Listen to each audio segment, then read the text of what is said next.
అది అందరికీ ఇది శారీ మా అక్క తీసుకొచ్చి ఇచ్చారండి. తనకి ఒక మంచి లాంగ్ ఫ్రాక్ స్టిచ్ చేయమని అడిగింది. యాక్చువల్లీ ఇది నేనే కొన్నాను దానికోసము. శారీ కింద కట్టుకోవా అంటే మళ్ళీ నాకు శారీ కన్నా లాంగ్ ఫ్రాక్ లాగా కుట్టించాలి అని చెప్పేసి మళ్ళీ తీసుకొచ్చింది. చూడండి బ్లౌజ్ పీస్ ఎంత బాగా ఇచ్చింది కదా. ఇది మొత్తం ఫుల్ జార్జెట్ శారీ అండి. దీనికి మళ్ళీ ఇట్లా కట్ వర్క్ కూడా ఇచ్చిండు. సో ఇది శారీ కన్నా లాంగ్ ఫ్రాక్ లాగే బాగుంటుందని అనిపించింది అంట దానికి. సో లాంగ్ ఫ్రాక్ స్టిచ్ చేయాలని చెప్పి తీసుకొచ్చింది. ఇది ఎంత సాఫ్ట్ ఉంది తెలుసా, క్లాత్ మొత్తం ఫుల్ సాఫ్ట్గా ఉంది కానీ చాలా బాగుందండి.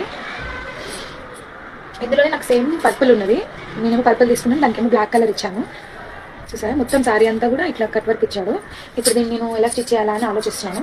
దానికైతే మంచిగా స్టిచ్ చేసి ఒక లాంగ్ ఫ్రాక్ అయితే స్టిచ్ చేసి ఇస్తాను. అది ఎప్పుడు ఇచ్చినా సరే లేట్గా ఇస్తాను పాపం. అంటే అందరి గుట్టో చెల్లి నా గుట్టో నాకు గుట్టడానికి టైమే ఉండదా అని అడుగుతుంది. ఎంతైనా అక్క మనది కుట్టుకోవాలన్నా అక్క వాళ్ళది కుట్టుకోవాలన్నా కొంచెం టైం పడుతుంది. అదేంటో మంది అనేసరికి ఇంకా బతకం వచ్చేస్తుంది. సో కస్టమర్స్కి స్టిచ్ చేసినా కానీ అక్కకి ఇంకా స్టిచ్ చేయట్లేదు. ఇది స్టిచ్ చేసిన తర్వాత ఆఫ్టర్ స్టిచ్చింగ్ వీడియో కూడా పెడతానండి. సో పార్ట్ 2 కోసం వెయిట్ చేయండి.